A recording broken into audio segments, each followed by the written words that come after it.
എല്ലാവർക്കും നമസ്കാരം. Welcome to tasty innovations.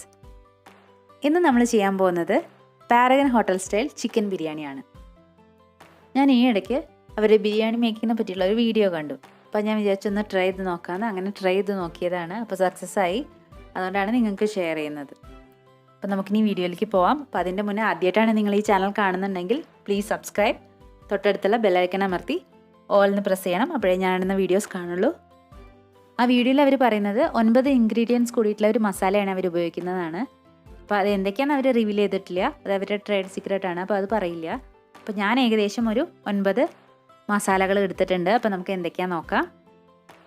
ആദ്യം ഞാൻ എടുത്തിരിക്കുന്നത് പെരിഞ്ജീരകമാണ്. ഒരു 2 ടേബിൾ സ്പൂണോളം പെരിഞ്ജീരകം, പിന്നെ സാദാ ജീരകം ഒരു 1/4 ടീസ്പൂൺ, ഒരു ജാതിക്ക മുഴുവൻ അല്ലേ ഒരു ചെറിയ ഭാഗം, പിന്നെ തക്കോലം അത് 1, അതായത് സ്റ്റാർ അനീസ് എന്ന് പറയും, അത് 1, പിന്നെ ഒരു 4 പട്ട, ജാതിപത്രി ഒരു ചെറിയ പീസ്, പിന്നെ കുറച്ച് ഏലക്ക, ഒരു 12 ഏലക്കയുണ്ട്, 12 ഗ്രാമ്പൂ, പിന്നെ ഷാജീര, ബ്ലാക്ക് ക്യുമിൻ എന്നും പറയും, അതൊരു 1/4 ടീസ്പൂൺ. ഇത്രയാണ് ഞാനെടുത്ത 9 ഇൻഗ്രീഡിയൻസ്. ഇതെല്ലാം കൂടി നമ്മൾ ഒന്ന് ചൂടാക്കി എടുക്കുകയാണ്. മസാലകളൊക്കെ നന്നായിട്ട് ചൂടായിട്ടുണ്ട്. ഇനി ഇത് ചൂടാറിയ ശേഷം നമുക്ക് പൊടിച്ചെടുക്കാം. മസാല നന്നായിട്ട് ചൂടാറി ഇനി നമുക്ക് പൊടിച്ചെടുക്കാം. അങ്ങനെ നമ്മൾ ബിരിയാണി മസാല റെഡി ആയിട്ടുണ്ട്. ഇനി നമുക്ക് കുറച്ച് കാര്യങ്ങളും കൂടി റെഡിയാക്കി വെക്കണം. ഒരു പാനിൽ എണ്ണ ചൂടാക്കി അതിലേക്ക് 3 വലിയ സവാള കനം കുറഞ്ഞ് അരിഞ്ഞതാണ് അത് ചേർത്ത് കൊടുക്കുക. അത് നന്നായിട്ട് ബ്രൗൺ കളർ ആവുന്നത് വരെ ഫ്രൈ ചെയ്തെടുക്കണം. ഇതിന് നമ്മൾ ബിസ്ത എന്നാണ് പറയുക. ഇത് നമ്മൾ മസാലയിലും ഉപയോഗിക്കും, ദം ചെയ്യണ സമയത്തും ഉപയോഗിക്കാനുള്ളതാണ്. പിന്നെ നമുക്ക് കുറച്ച് കാഷ്യൂം ഉണക്കമുന്തിരിയും ഇതേപോലെ ഫ്രൈ ചെയ്ത് വെക്കണം. ഇത് നമ്മൾ ദം ചെയ്യുന്ന സമയത്ത് ചേർക്കാനുള്ളതാണ്. നമുക്കിനി ബിരിയാണി മസാല റെഡിയാക്കാൻ വേണ്ടിയിട്ട് ഞാനിവിടെ ചിക്കൻ ക്ലീൻ ചെയ്ത് വെച്ചിട്ടുണ്ട്. ഒരു 850 ഗ്രാമോളമാണ് ചിക്കൻ എടുത്തത്. അതിലേക്ക് 3 വലിയ സവാള ചേർത്ത് കൊടുക്കാം. നമ്മൾ നേരത്തെ ബിസ്തയ്ക്ക് എടുത്ത പോലെ തന്നെ കനം കുറഞ്ഞ് അരിഞ്ഞതാണ്. അത് നമുക്ക് ചേർത്ത് കൊടുക്കാം. ഇനി നമ്മളിതിലേക്ക് കുറച്ച് പച്ചമുളക്, വെളുത്തുള്ളി, ഇഞ്ചി ഇത്രയും ചതച്ചത് ചേർത്ത് കൊടുക്കാം. അളവുകളൊക്കെ ഞാൻ ഡിസ്ക്രിപ്ഷൻ ബോക്സിൽ കൊടുത്തിട്ടുണ്ട്, ഇപ്പം ഞാൻ പറയുന്നില്ല. പിന്നെ നമ്മൾ ചേർക്കാൻ പോകുന്നത് തക്കാളിയാണ്. ഒരു 2 തക്കാളി കുറച്ച് വലിയ കഷ്ണങ്ങളായിട്ട് അരിഞ്ഞതാണ്, അതും ചേർത്ത് കൊടുക്കാം. പിന്നെ നമ്മളിതിലേക്ക് പുതിന, മല്ലിയില ഇത്രയും ചേർത്ത് കൊടുക്കാം. ഇത് നമ്മൾ കുറച്ച് വെന്ത ശേഷം ചേർത്താലും കുഴപ്പമില്ല, ഞാനിപ്പോൾ തന്നെ ചേർത്ത് കൊടുക്കുകയാണ്. ഇനി ചേർക്കുന്നത് നാരങ്ങ നീരാണ്. ഒരു ചെറിയ നാരങ്ങയുടെ നീര് മൊത്തം ചേർത്തിട്ടുണ്ട്. വലിയ നാരങ്ങയാണെങ്കിൽ പകുതി മതിയായിരിക്കും. പിന്നെ നമ്മൾ ചേർക്കുന്നത് തൈരാണ്. ഒരു 1/3 കപ്പ് തൈര്. ഇനി നമുക്ക് കുറച്ച് മസാലകൾ ചേർക്കാം. ഒരു 1.5 ടേബിൾ സ്പൂണോളം മല്ലിപ്പൊടി, 1 ടീസ്പൂണോളം മഞ്ഞൾപ്പൊടി, ഒരു 2 ടീസ്പൂണോളം കുരുമുളക് പൊടി, 1 ടീസ്പൂണോളം പെരിഞ്ജീരകപ്പൊടി, പിന്നെ നമ്മൾ ചേർക്കുന്ന ആവശ്യത്തിന് ഉപ്പ്, പിന്നെ കുറച്ച് 1/2 മുതൽ 3/4 കപ്പ് വരെ വെള്ളം. ഇത്രയും ചേർത്തിട്ട് നമ്മൾ നന്നായിട്ട് മിക്സ് ചെയ്യണം. നന്നായിട്ട് മിക്സ് ചെയ്ത ശേഷം നമുക്കിത് വേവിക്കാൻ വയ്ക്കാം. നമ്മൾ കൈവച്ച് മിക്സ് ചെയ്യുന്നതായിരിക്കും നല്ലത്. ഇപ്പോൾ നന്നായിട്ട് മിക്സായി വന്നിട്ടുണ്ട്. ഇനി നമുക്കിത് വേവിക്കാൻ വെക്കാം. ചിക്കൻ ഫുള്ളായിട്ട് കുക്കാവാൻ പാടില്ല, ഒരു പകുതി വേവ് ആവാനേ പാടുള്ളൂ. പിന്നെ നമുക്ക് അടച്ചു വെച്ചിട്ട് വേവിക്കാം. ചിക്കൻ വേവുന്ന സമയം കൊണ്ട് ഇനി നമുക്ക് ചോറ് റെഡിയാക്കി എടുക്കാം. റൈസിന് വേണ്ടി നമ്മൾ കുറച്ച് വെള്ളം വെച്ചിട്ടുണ്ട്. വെള്ളത്തിൻ്റെ അളവ് കുഴപ്പമില്ല, കാരണം നമ്മളിത് ഊറ്റിക്കളയും വെള്ളം.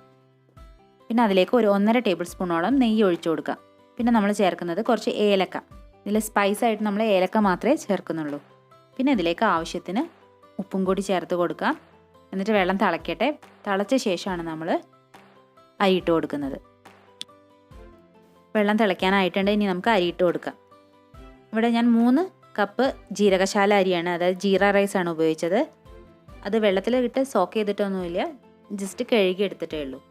അപ്പോൾ നമ്മൾ ഇത് പകുതി വേവിക്കുകയാണ് ചെയ്യുന്നത്. ഫുള്ളായിട്ട് കുക്ക് ചെയ്യില്ല, ബാക്കി ദമ്മിൽ കിടന്നിട്ടാണ് വേവേണ്ടത്. അപ്പോൾ നമ്മൾ റൈസ് വാങ്ങുമ്പോൾ ശ്രദ്ധിക്കണം, നല്ല ക്വാളിറ്റി എന്നുള്ള റൈസ് നോക്കിയിട്ട് വേണം വാങ്ങാൻ, അല്ലെങ്കിൽ പെട്ടെന്ന് വെന്ത് ഉടഞ്ഞു പോകും. അരി നന്നായിട്ട് തിളച്ച് തുടങ്ങിയിട്ടുണ്ട്. ഇനി നമ്മളിതിലേക്ക് ഒരു 3 ടേബിൾ സ്പൂണോളം പാൽ ഒഴിച്ചു കൊടുക്കുകയാണ്. പിന്നെ നമ്മളതിൻ്റെ കൂടെ കുറച്ച് ക്യാരറ്റ്, ഒരു വലിയ ക്യാരറ്റിൻ്റെ ചെറിയ കഷ്ണമാണ് ഞാൻ എടുത്തത്, അത് ചെറിയ കഷ്ണങ്ങളായിട്ട് നുറുക്കിയതാണ്, അതും കൂടി നമ്മൾ ചേർത്ത് കൊടുക്കാം. അരി വേവുമ്പോൾ എപ്പോഴും നമ്മൾ ചെക്ക് ചെയ്യണം, ഓവർ കുക്ക് ആവരുത്. പകുതി മാത്രമേ, ചിക്കൻ ആയാലും അരി ആയാലും പകുതി വേവാൻ പാടുള്ളൂ, ബാക്കി നമ്മൾ ദമ്മിൽ ഇട്ടിട്ടാണ് വേവിക്കുന്നത്. ഇനി ഇതിലേക്ക് വീണ്ടും 1 ടേബിൾ സ്പൂണോളം നെയ്യ് ചേർക്കുകയാണ്. ഇതെല്ലാം ചേർത്ത് നന്നായിട്ട് വെന്ത് വരട്ടെ. ഒരു പകുതി വേവാകുമ്പോൾ നമുക്ക് അരി ഊറ്റിയെടുക്കണം. അങ്ങനെ നമ്മുടെ റൈസ് പകുതി വേവായിട്ടുണ്ട്. ഇനി നമുക്കിത് വാർത്തെടുക്കാം. ഇവിടെ ചിക്കൻ നന്നായിട്ട് വെന്ത് വരുന്നുണ്ട്. ചിക്കൻ ഹാഫ് കുക്ക് ആയിട്ടുണ്ട്. ഇനി നമ്മളിതിലേക്ക് നേരത്തെ ഫ്രൈ ചെയ്ത ഉള്ളി ചേർത്ത് കൊടുക്കാം. നമ്മൾ 3 സവാളയാണ് എടുത്തത്. അതിൻ്റെ പകുതിയാണ് നമ്മൾ ചേർത്ത് കൊടുക്കുന്നത്.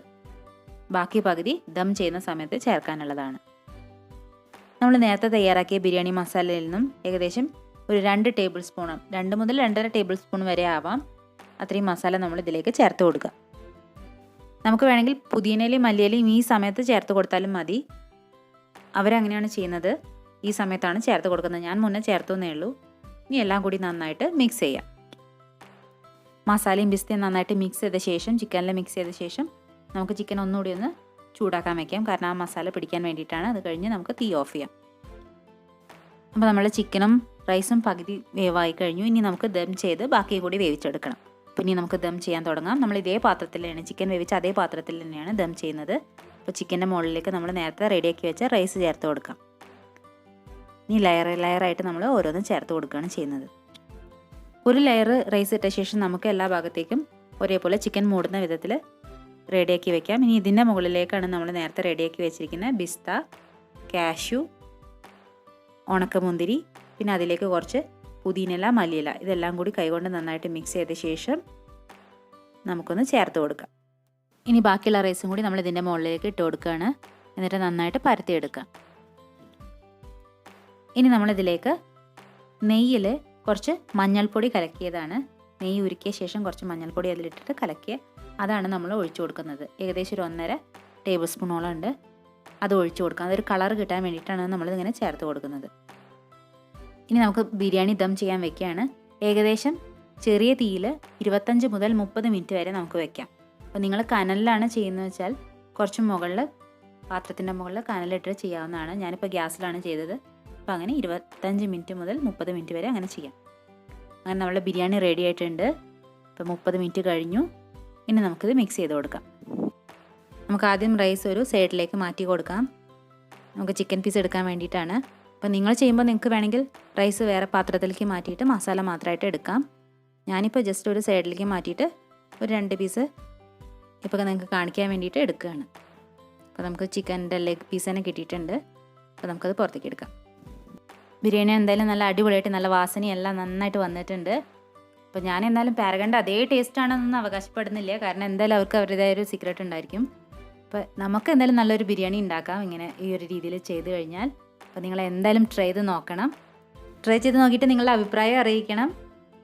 അപ്പോൾ നമുക്ക് വീണ്ടും പുതിയ റെസിപ്പീസായിട്ട് കാണാം. അപ്പോൾ അതിന് മുന്നേ ചാനൽ സബ്സ്ക്രൈബ് ചെയ്തില്ലെങ്കിൽ സബ്സ്ക്രൈബ് ചെയ്യുക, ലൈക്ക് ചെയ്യുക, ഷെയർ ചെയ്യുക. നമുക്ക് വീണ്ടും കാണാം. താങ്ക്